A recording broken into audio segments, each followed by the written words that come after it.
إن الحمد لله نحمده ونستعينه ونستغفره ونعوذ بالله من شرور أنفسنا ومن سيئات أعمالنا من يهده الله فلا مضل له ومن يضلله فلا هادي له وأشهد أن لا إله إلا الله وحده لا شريك له وأشهد أن محمدًا عبده ورسوله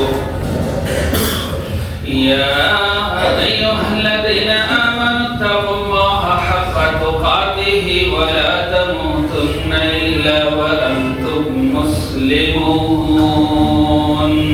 يا أيها الذين آمنوا اتقوا الله وقولوا قولا سديدا يصلح لكم أعمالكم ويغفر لكم ذنوبكم ومن يطع الله ورسوله فقد فاز فوزا عظيما يا أيها الناس اتقوا ربكم الذي خلقكم من نفس واحدة وخلق منها زوجها وبث منهما رجالا كثيرا ونساء واتقوا الله الذي تساءلون به والأرحام إن الله كان عليكم رقيبا أما بعد فإن خير الحديث كتاب الله وخير الهدي هدي محمد صلى الله عليه وسلم وشر الأمور محدثاتها وكل محدثة بدعة وكل بدعة ضلالة وكل ضلالة في النار أعوذ بالله من الشيطان الرجيم بسم الله الرحمن الرحيم سبحان الذي أسرى بعبده ليلا من المسجد الحرام إلى المسجد الأقصى الذي باركنا حوله لنريه من آياتنا إنه هو السميع البصير اللہ رب العزت کی بڑائی کبریائی حمد و ثنا تعریف اور توصیف بزرگی بادشاہی شہنشاہی تنہائی اچھائی ہر قسم کی وڈائی اسی اللہ رب العزت کے لیے لائق اور زیبا ہے جو تمام دنیای انسانیت کا اکیلے تنی تنہا خالق ہے، مالک ہے، حاکم ہے، رازق ہے۔ درود و سلام ہو تمام انبیاء کرام خصوصاً سیدنا سید الاولین والآخرین امام الانبیاء والمرسلین امام المجاہدین والمتقین امام الحرمین والقبلین والثقلین امامنا فی الدنیا امامنا فی الآخرہ امامنا فی الجنہ کل کائنات کے سردار میرے اور آپ کے دلوں کے بہار جناب محمد رسول اللہ صلی اللہ علیہ وسلم پر اللہم صلی علی محمد وعلی آل محمد كما صليت على إبراهيم وعلى آل إبراهيم إنك حميد مجيد اللهم بارك على محمد وعلى آل محمد كما باركت على إبراهيم وعلى آل إبراهيم إنك حميد مجيد رحمت بخشش کی دعا آل رسول اصحاب رسول اہل بیت تابعین تبع تابعین بزرگ علماء دین اور بروقت جو بھی قوم و ملت کے اکبر پیشوا رہبر اور رہنما ہیں اللہ تبارک و تعالی خاص طور سے ان کے اوپر رحم فرمائے۔ حضرت جمعہ قوم ملت کے جوان اور نوجوان ساتھیوں بڑے بزرگوں عزیز بچوں میری پیاری ماؤں اور بہنوں، خطبہ مسنونہ کے اندر جس آیت کو میں نے آپ لوگوں کے سامنے پیش کیا ہے اسی آیت کی روشنی میں اسرا و معراج کی حقیقت موضوع کے تعلق سے میں آپ لوگوں کے سامنے کچھ اہم باتیں قرآن و حدیث کی روشنی میں رکھنے کی کوشش کروں گا۔ الہ علی سے دعا ہے کہ اللہ تبارک و تعالی ہم تمام مسلمانوں کو ہم بات کہنے، سننے اور سننے کے بعد اس پر عمل کرنے کی توفیق عطا فرمائے۔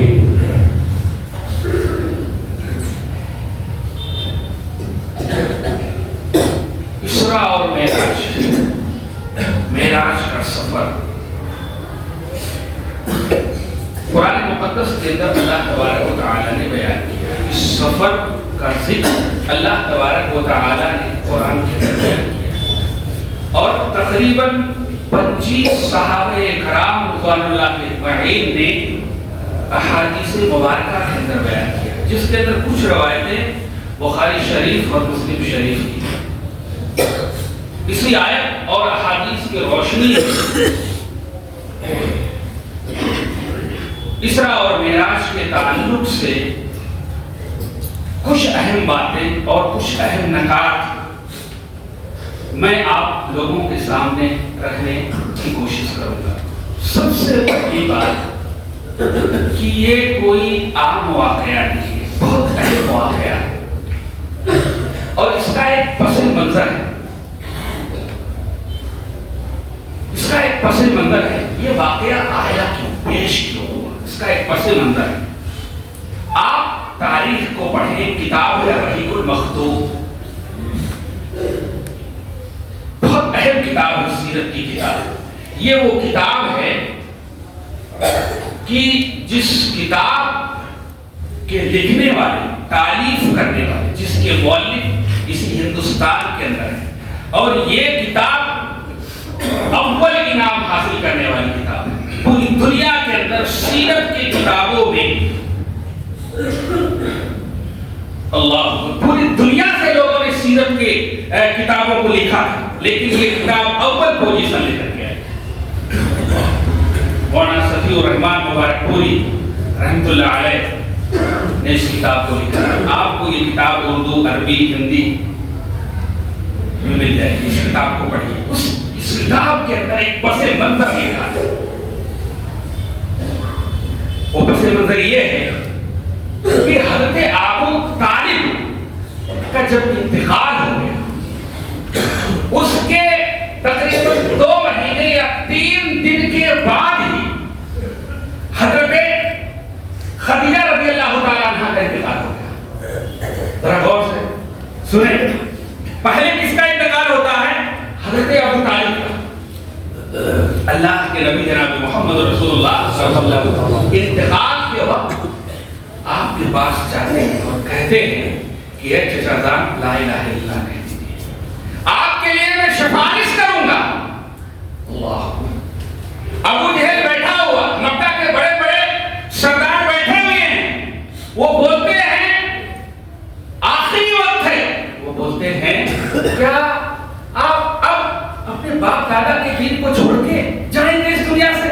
لوگ کیا کہیں گے تمہارے جانے کے بعد؟ یہاں پر لوگ کیا کہیں گے؟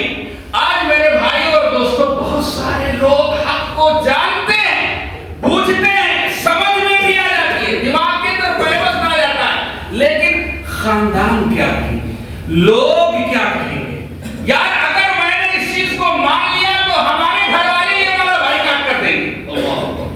یہ بڑا مسئلہ ہوتا ہے۔ اللہ کے نبی نے کہا چچا لا الہ الا اللہ کہہ دیجیے، ہم آپ کے لیے سفارش کریں گے، لیکن انک لا تہدی من احببت، اے نبی آپ جس کو چاہتے ہیں اس کو توحید میں نہیں لا سکتے۔ اللہ، یہ توحید دینا، راہ راست دینا، صحیح راستہ دکھانا، صحیح راستے پر لانا، یہ کس کا کام ہے؟ اللہ کا۔ آپ جس کو چاہتے ہیں وہ نہیں ہونے والا۔ ہدایت دینا ہمارا کام، بات صحیح اور حق پہنچانا آپ کا۔ اور آخرکار عبد المطلب کے دین پر اللہ اکبر آپ کا انتقال ہو جاتا ہے۔ اس کے کچھ ہی دنوں کے بعد سیرت کی کتابوں میں لکھا ہے، الرحیق المختوم کے اندر لکھا ہے کہ اس کے 3 ہی دن کے بعد یا 2 مہینے کے بعد حضرت خدیجہ رضی اللہ تعالیٰ عنہ کا انتقال ہو جاتا ہے، جسے اللہ کے نبی عام الحزن کے نام اہمیت دیتے ہیں غموں کا ساتھ۔ میرے بھائیوں اور دوستوں، جب ابو طالب کا انتقال ہو جاتا ہے تو کفار و مشرکین کا حوصلہ بڑھتا ہے۔ وہ کام جو حضرت ابو طالب کے رہتے ہوئے کفار و مشرکین کبھی سوچ نہیں سکتے تھے، جیسے ہی آپ کا انتقال ہوتا ہے اللہ کے نبی پر جانوروں کی طرح ٹوٹ پڑتے ہیں۔ صحابہ کے اوپر جانوروں کی طرح کفار و مشرکین ٹوٹ پڑتے ہیں، اور آپ کو اور آپ کے ساتھیوں کو، ایمان لانے والوں کو ستانا شروع کر دیتے ہیں۔ اور اس کے کچھ ہی دنوں کے بعد، 3 دن کے بعد یا 2 مہینے کے بعد جو حضرت خدیجہ کا انتقال ہو جاتا ہے، جو اللہ کے نبی کی بیویوں میں سے سب سے پہلی بیوی ہے، اللہ، جن کے تعلق سے اللہ کے نبی جناب محمد رسول اللہ صلی اللہ علیہ وسلم نے بیان کیا تھا، اللہ اکبر، بخاری کے اندر یہ روایت موجود ہے کہ جب سارے لوگوں نے جھٹلایا تو حضرت خدیجہ نے ہماری تصدیق کی، جب سارے لوگوں نے محروم کر دیا تو حضرت خدیجہ نے اپنے مال کے دہانے کو کھول دیا، اور یہی وہ میری بیوی ہے جن کے نسل سے، جن کے اولاد ہوئی، اللہ، یہ یاد کر کے اللہ کے نبی جناب محمد رسول اللہ صلی اللہ علیہ وسلم کے احسانات کو یاد کر کے رویا۔ آپ کا دل تو اٹھتا تھا جب ان کا انتقال ہو گیا تو گھر کے اندر بھی اور باہر سے اللہ کا جو مدد تھا نا وہ سلسلہ بند ہو گیا، جس سے کفار و مشرکین کے حوصلے بلند ہو گئے۔ اللہ کے نبی بڑے غمگین رہنے لگے، جسے غم کا سال قرار دیا گیا، بڑے غمگین اور پریشان رہنے لگے بہت زیادہ۔ تب اللہ تبارک و تعالی نے کہا کہ اے نبی، اگر یہ دنیا والے آپ کے شان کو، آپ کے مقام کو، آپ کے عزت کو نہیں سمجھتے ہیں تو نہ سمجھے، آئیے میں آپ کے مقام کو دکھاتا ہوں۔ اگر یہ دنیا والے نہیں جان پا رہے ہیں تو کوئی مسئلہ نہیں ہے، آئیے آپ کو میں آپ کا مقام دکھاتا ہوں۔ تب اللہ تبارک و تعالیٰ نے بلایا، اللہ دعوت آئیے ہمارے پاس۔ اسی کا تذکرہ اللہ تبارک و تعالیٰ نے قرآن کے اندر بیان کیا۔ سبحان اللہ، سبحانہ سے ذکر کیا ہے، سبحان الذی اسری بعبدہ۔ آئیے ذرا غور سے سنیں، سبحانہ کا لفظ یہ تعجب کے لیے استعمال ہوتا ہے، عربی میں تعجب کے لیے استعمال ہوتا ہے، یعنی آگے جو واقعہ بیان ہونے والا ہے آپ کا دماغ کام نہیں کرے گا، آپ سوچنے پر مجبور ہو جائیں گے کہ ایسا ممکن ہے، ہو سکتا ہے۔ محیر العقل، عقول، عقل حیرت میں پڑ جائے۔ اسی دنیا کے اندر کوئی کام اگر ایسا ہو جائے جو نہ ہونے والا تو آدمی حیرت میں پڑ جاتا ہے، یار یہ کیسے ممکن، کیسے ہوگا؟ اللہ سبحانہ کا لفظ کے ذریعے سے اللہ تبارک و تعالیٰ نے اس بات کی طرف اشارہ کر دیا کہ جو آگے ہونے والا ہے وہ بڑا محیر العقول ہے، حیرت میں ڈال دینے والا، حیرت میں ڈال دینے والا ہے۔ اللہ سبحان الذی اسری، پاک ہے وہ ذات جس نے اپنے بندے کو، اللہ، یہ نہیں کہا اپنے رسول کو، یہ نہیں کہا محمد صلی اللہ علیہ وسلم کو، یہ نہیں کہا احمد، تو آپ کے 2 نام ہیں، اللہ چاہتا تو نام لے کر کے کہہ دیتا، لیکن اللہ نے کہا اپنے بندے کو۔ اللہ اکبر، بندے کا معراج کس میں ہے؟ اللہ کا بندہ بننے میں، توحید سکھا دیا اللہ نے۔ اللہ یہاں پر اللہ نے توحید سکھایا، غور سے سنیں، اللہ نے یہاں توحید بتلایا، اللہ نے کہا اپنے بندے کو۔ بندے کا معراج کس میں ہے؟ اللہ کا بندہ بننے میں۔ معبود کون ہے؟ اللہ، اور بندہ کون ہے؟ اس کے پیدا کیے ہوئے مخلوق انسان، یعنی بندہ جب اللہ کی بندگی میں کرنے لگ جائے تو وہ معراج اس کا ایسے ہوتا ہے جیسے وہ معراج کر رہا ہے۔ اللہ اپنے بندے کو رات کے ایک مختصر وقت میں، پوری رات میں نہیں ہے، رات کے ایک مختصر وقت میں، مختصر مدت میں اللہ تبارک و تعالی نے بیت حرام سے بیت المقدس تک سفر کر دیا۔ مفسرین لکھتے ہیں کہ اس وقت یہ سفر 40 راتوں میں طے ہوا کرتا، 40 راتوں، اللہ اکبر، 40 راتوں میں، یعنی اگر آدمی صرف چلنے پہ آ جائے تو 40 راتیں مکمل طور سے چلے، سفر کرے، تب جا کے بیت المقدس پہنچتا تھا۔ یہ رات کے ایک گھڑی مختصر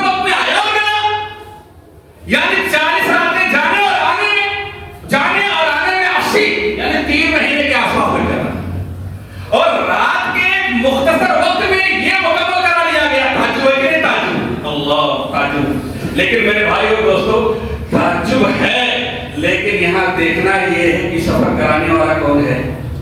اللہ تبارک و تعالی. سفر کرنے والا کون ہے؟ ہمارے نبی جناب حضرت محمد رسول اللہ صلی اللہ علیہ وسلم. وَهُوَ عَلَى كُلِّ شَيْءٍ قَدِيرٌ. اللہ کے ہاتھ میں وقت کی رفتار ہے. یہ جملہ یاد رکھیے گا، اللہ کے ہاتھ میں، اس کی قدرت میں، اس کی طاقت میں وقت کی رفتار ہے. وہ جب جس کو چاہے، جہاں چاہے، جتنی دیر میں چاہے سفر کرا سکتا ہے. ذرا غور کرے کہ حضرت ابراہیم علیہ السلام کو اللہ تبارک و تعالی نے آگ کے اندر ڈال دیا.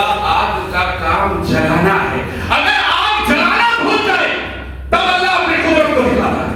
میرے بھائی اور دوستو اگر کسی کو آگ میں اٹھا کر کے پھینک دیا جائے تو آگ کا کام کیا ہے؟ جلانا. لیکن آگ انہیں گلزار بن گیا کہ نہیں بن گیا؟ وَهُوَ عَلَى كُلِّ شَيْءٍ قَدِيرٌ. اللہ ہر چیز پر قادر ہے.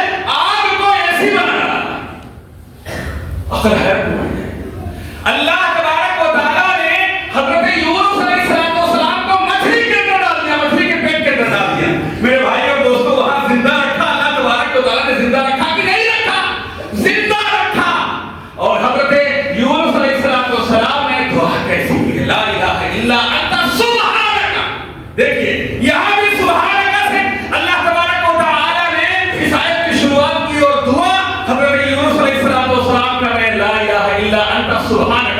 اللہ تو نے عجیب و غریب جگہ میں داخل کر دیا جہاں سے نکلنے کا کوئی راستہ نہیں تھا اللہ، لیکن اللہ نے وہاں ان کو نکالا کہ نہیں نکالا. اللہ، ایسے بہت سارے واقعات ہیں جن کا ذکر اللہ نے قرآن کے اندر کیا. صحابہ کے واقعات ہیں جہاں سے نکلنے کے راستے نہیں تھے، اللہ تبارک و تعالیٰ نے نکالا.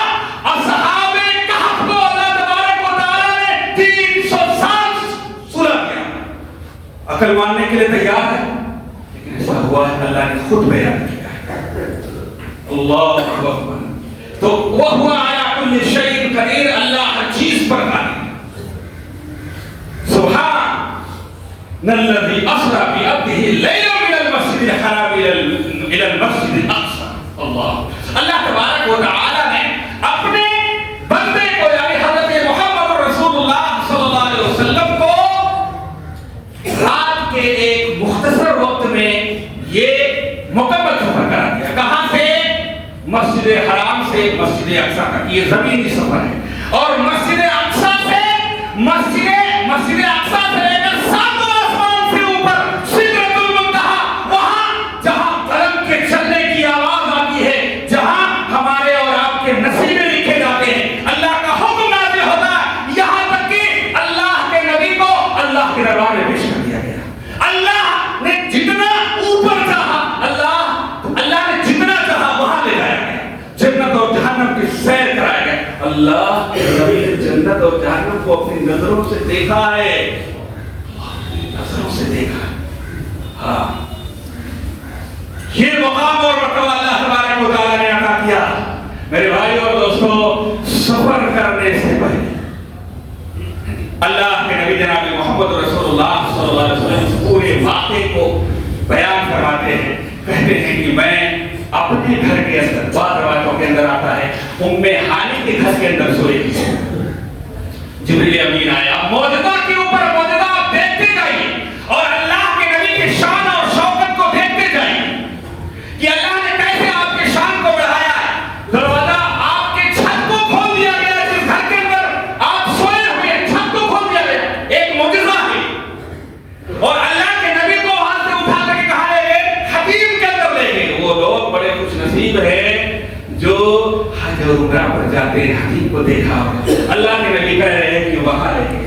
اللہ کے نبی کہہ رہے ہیں کہ مجھے وہاں لے جایا گیا.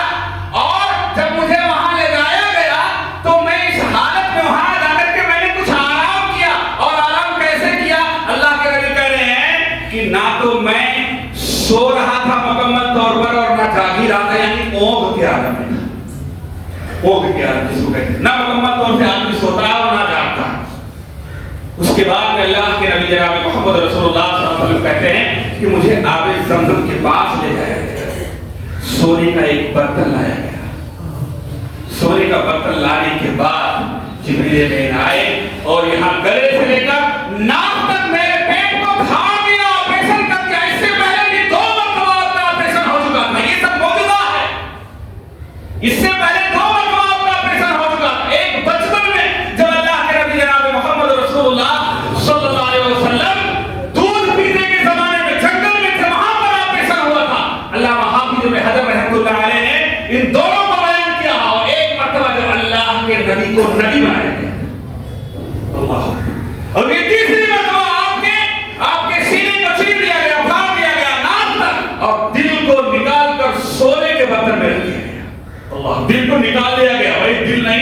کے اندر یہ سب موجودہ ہے. آدمی کا عقل حیران ہو جائے. دل نکال کر کے اگر کسی دوسرے جگہ پر لگ جائے تو آدمی کیسے زندہ رہ سکتا ہے؟ یہ موجودہ ہے اور اس موجودہ کا بیان اللہ نے قرآن کے اندر کیا, صحابہ نے حدیث کے اندر کیا. اللہ, یہ نبی کی شان ہے. سونے کے برتن میں رکھ دیا گیا, آب زمزم سے آپ کے دل کو دھو دیا گیا اور علم و حکمت سے بھر دیا گیا. واہ, علم حاصل کرو, اللہ کے تعلق سے علم حاصل کرو, نبی کی سیرت پڑھو. میرے بھائی اور دوستو, نبی کی سیرت پڑھو, اللہ کے تعلق سے علم حاصل کرو. جتنا آدمی اللہ کے تعلق سے علم حاصل کرے گا, اللہ کے بارے میں جاننے کی کوشش کرے گا, اس کا ایمان اتنا ہی مضبوط ہوگا. علم حاصل کرو, علم و حکمت سے بھر دیا گیا. اس کے بعد میں اس دل کو اٹھا کر کے پھر سے اسی جگہ پر رکھ دیا گیا, سل دیا گیا. اس کے بعد اللہ کے نبی جناب محمد رسول اللہ صلی اللہ علیہ وسلم کہتے ہیں سفر کے لیے ایک جانور لایا گیا جسے براق کہا جاتا ہے, جس کا نام براق تھا. برق سے, براق برق سے, بجلی کتنی تیز رفتاری سے جاتی ہے. اگر آدمی یہاں بٹن دبائے تو نہ جانے کہاں تک وہ لائٹ پہنچ جاتی ہے, اندازہ نہیں کر سکتا آدمی. بٹن دباتے ہی پوری گجرات کے اندر لائٹ پھیل جاتی ہے. اور یہ جانور, اس کی تیزی, اللہ کے نبی جناب محمد رسول اللہ صلی اللہ علیہ وسلم نے بیان فرمایا جتنی دور یہ دیکھتا اس کا ایک قدم ہوتا تھا. کتنا تیز تھا.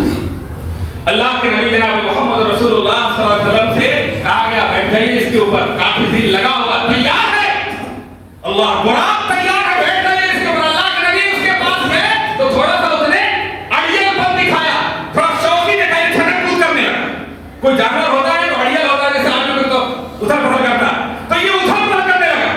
جبریل امین نے اس کے پیٹھ پر ہاتھ مارا اور کہا ارے کیوں چھٹک کود کر رہا ہے, تجھے پتا نہیں کہ تیرے پیٹھ پر اللہ اور دنیا کا سب سے افضل انسان تیرے پیٹھ کے اوپر سواری کرنے والا.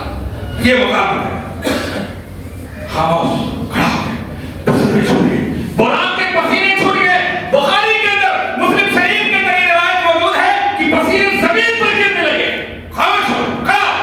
اللہ کے نبی بیٹھے اور پھر اسی سواری پر بیت المقدس تک پہنچے. اللہ کے نبی جناب محمد رسول اللہ صلی اللہ علیہ وسلم اس سواری کو وہی بات دیا جہاں تمام انبیاء علیہ السلام اپنے جانوروں کو باندھا کرتے. بعض لوگ اس کے نام بتلاتے ہیں, اس کا یہ نام تھا, وہ نام تھا, ایسا تھا, ویسا تھا. اللہ کے بندے جتنا حدیث کے اندر ذکر ہے اتنا کہو, اس سے آگے مت بڑھو. جتنا ہمارے نبی نے بیان کیا ہے, بتا دیا, اسی کو بیان کرو. آگے مرچ مسالہ لگانے کی ضرورت نہیں ہے. جو علم سنت ہے, جو کتاب و سنت ہے, جو حقیقت ہے, جو حق ہے, لوگوں کے سامنے وہی پیش کرو.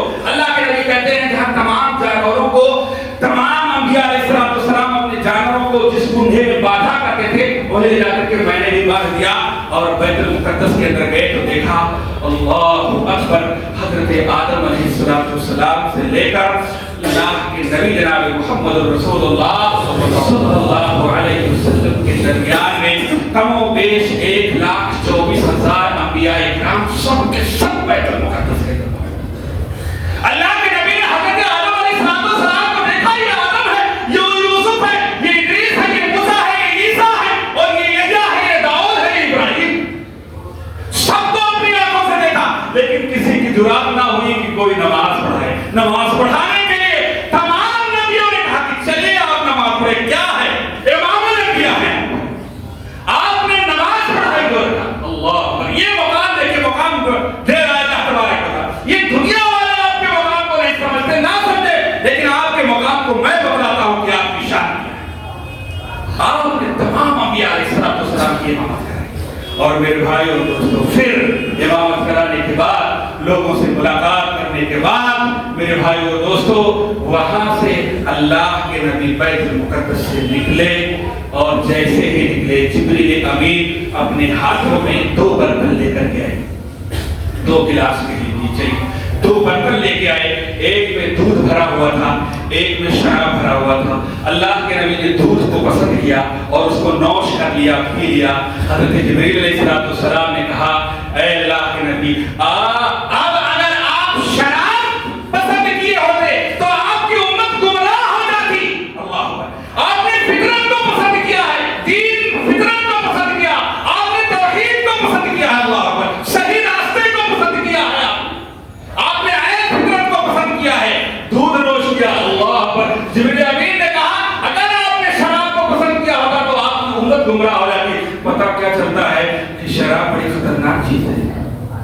یہ ام الخبائث ماں بہن بھائی بیوی سب کے اندر تفریق کی جو وجہ سب کو ختم کر دیتی. آدمی جب شراب اور نشے کی حالت میں ہوتا ہے, شراب پی لے ہوتا ہے, تو میرے بھائی اور دوستوں یہ نہیں سمجھ پاتا کہ اس کے سامنے اس کی بیوی کھڑی ہے, اس کی ماں کھڑی ہے, جو ام الخبائث. اللہ اکبر. اس لیے جو لوگ شراب بناتے ہیں, بیچتے ہیں اور اس کا استعمال کرتے ہیں کسی طریقے سے بھی اس میں ملوث ہے, یاد رکھیے یہ لعنتی فعل ہے, ایسے لوگ لعنتی ہیں, اللہ کی لعنت اور پھٹکار ہے ایسے لوگوں پر. اور بڑے افسوس سے کہنا پڑتا ہے کہ آج یہ شراب بنانے والے, بیچنے والے اپنے بھائی, یہ لوگ لعنتی ہیں. اگر یہ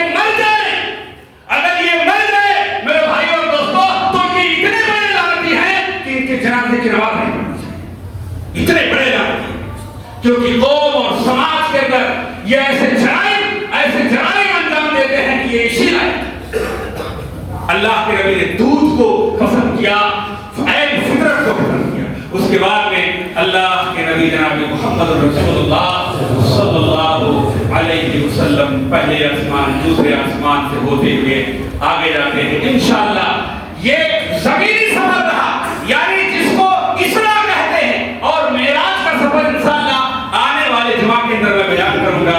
بس یہیں پر اپنی بات کو میں ختم کرتا ہوں. الہ تعالیٰ سے دعا کرتا ہوں کہ اللہ تبارک و تعالیٰ ہم تمام مسلمانوں کو آج کے خطبہ جمعہ کے اندر جو بھی اسراء و معراج کے تعلق سے باتیں ہوئی ہیں, تمام مسلمانوں کو سننے کے بعد اس پر عمل کرنے کی توفیق عطا فرمائے.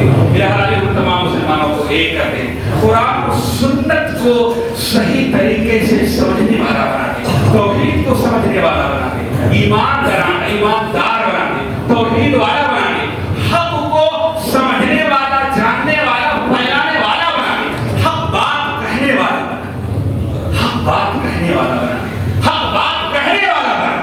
الہ العالمین جب تک ہمیں اپنی زمین پر زندہ رکھے, ایمان اور اسلام پر زندہ رکھے, اور ہمارا خاتمہ ہو ایمان اسلام پر ہو. الہ العالمین ہم میں سے جو اس دنیا سے ہمارے بڑے بزرگ تشریف لے جا چکے ہیں, وفات پا چکے ہیں, اللہ تبارک و تعالیٰ ان کی قبروں کو نور سے بھر دے, ان کے گناہوں کو معاف فرما دے, اور انہیں جنت الفردوس میں جگہ دے. آمین. وآخر دعوانا الحمدللہ رب العالمین. بارک اللہ لنا ولکم فی القرآن العظیم ونفعني وإياكم بآياته والذكر الحكيم إنه تعالى جواد كريم مليك رؤوف رحيم.